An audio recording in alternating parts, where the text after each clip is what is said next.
Hi, Math 65. I'm sorry we couldn't be together today, but I'm going to do these YouTube videos for each lesson for Thursday. Today's lesson is for Thursday, January 28th.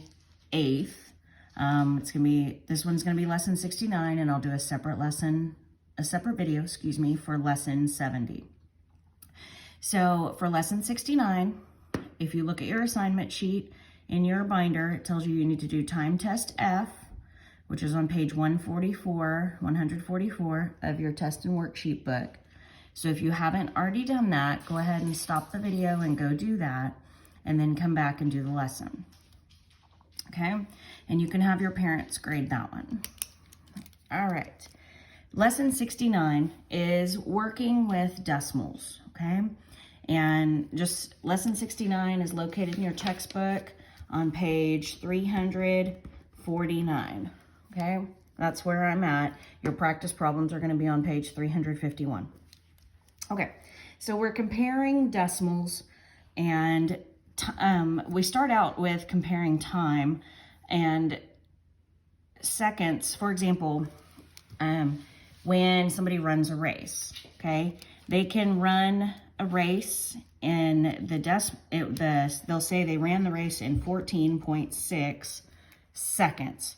So this means 14 whole seconds and 6/10 of a second. So time can be expressed in decimals also. That's something we haven't quite worked on yet.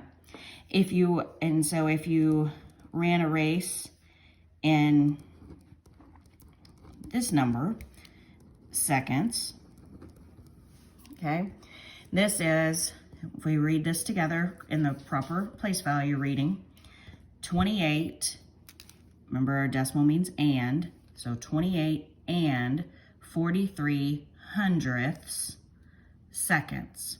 So that can relate to time also. So far, the decimals we've used, we haven't really related to time. But today's lesson is going to have some of the time in it in the form of decimals also. So don't get too wrapped up in the seconds part. Just remember, we're going to apply what we know about decimals is the main thing this lesson is going to teach you. Don't get too wrapped up in the time piece, okay? All right, so let's move on into that. And we start here comparing decimals, okay? So if we are given a problem to compare decimals, I'm going to read it in its proper place value, 12 and 3/10 compared to 1 and 23 hundredths. Now at first, if you don't look at it closely, for that, you have to look for that decimal because that's your landmark to know what you're looking for. If you don't look at it very closely, they look like the same number. So it's important to pay very close attention to the details on this one. Okay? The first thing you need to do is line up your decimals. So I made 2 decimal points over here. So I'm going to take my first number, 12.3, and just stick it onto that decimal. And then I'm going to take 1 and 23 hundredths and stick it onto that decimal. Okay? Now, we know that at the end of a decimal, we can add as many zeros as we need, and that doesn't change the value of the decimal. And the reason we do that is sometimes it's always easier, not just sometimes, always easier to compare decimals when you have the same amount of decimal places. Now, in this instance, if we just look at our whole number and we cover up our decimals here, and we just look at our whole number, we can compare and not even worry about the decimals once we've lined them up. Because if we look at our whole number here is 12, and our whole number here is 1. So that makes it a really easy job for us to compare 12 and 3/10 to 1 and 23 hundredths. Remember, when we compare, we have 3 options: less than, greater than, or equal to. So 12 and 3/10, 12 to 1, I know 12 is greater than 1. So therefore, 12 and 3/10 is greater than 1 and 23 hundredths. So you can line up the tip here is line up your decimals, and if you need to, add some zeros. I did not have to add this 0 in order to be able to know that 12 is greater than 1, but I just did that because with decimals, that's typically what we do, okay? So those are your methods to solve that one. Look at that whole number, okay? Now we're gonna work on one that has time, all right? So we're just gonna apply what we already know to decimals to a time word problem. Bob ran 200 meters in 38 6/10 seconds. Jan ran 200 meters in 38 9/10 seconds. Which person ran faster? So we know this they both ran 200 meters. So 200 meters is not even important to this problem. We can almost cross that out so we don't get our numbers confused. What we're comparing is the time because they ran the same distance. So we're comparing their time. So we have Bob here, and his time was 38.6, 38 6/10. And we have Jan, and hers is 38 9/10. So we can line them up, our decimals here, 38 6/10, 38 9/10. These are the numbers we're comparing. So the whole numbers are the same, so we can't look to it to do our comparison, so we have to look to the decimals. We have the same amount of decimal places, 1 in each. So then we're just simply comparing 6 to 9. And we know that 9 is larger than 6. So we're gonna say that 38 6/10 is less than 38 9/10. That's what we're saying in our head, but that's not what our question's asking. Our question's not asking for this answer here. Our question said, which person ran faster?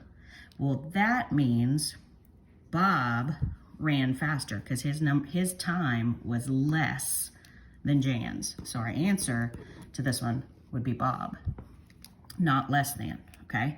So I used this to get my answer, but then I had to go back and read what this question asked for. Which person ran faster? So which person's time was less is another way to say that, okay? All right, now we come to, with decimals, something we've done before with decimals, but we're gonna arrange the numbers in order from least to greatest. So I have my 3 numbers. I recommend lining up 3 decimals so I can compare and look at them in the same way. So 2 4/10, and here I have 2 4/100. And here I have 2 21/100. So I've lined them up. Now I have 2 decimal places here, and I only have 1 here, so I'm gonna make that 2 by adding a 0. Remember, that changes nothing to add that 0. So now I have some numbers I can compare. I know that the 2's are the same, so that doesn't help me. But then if I look at my decimals, I have 40 4 21. Okay, hundredths. And I'm going from least to greatest. I need to pay attention to what my problem's asking for. Sometimes it'll ask you from greatest to least. So pay attention to what the problem asks you. And let's look at which one of these is the least. We know it is 4. So that's gonna be my first number, my lowest number. So I write that number as my first answer, and I can cross that out because I know that's done. Okay, now I'm comparing 21 to 40, which is the next lowest, and that would be 21. So 2 21/100, so I can cross that one out. Okay, and then my last number that's left is, and I'm gonna write it the way it was originally written in the problem, 2 4/10. I'm gonna cross those out. So this would be my answer. Maybe get that on the screen. There we go. Okay. So that is lesson 69 in on, where's my sheet? Okay. Yeah, okay.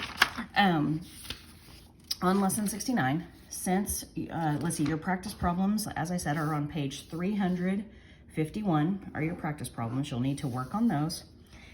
And because you watched the video, let's see, I did, this is practice problem C right here, and we kind of did it together.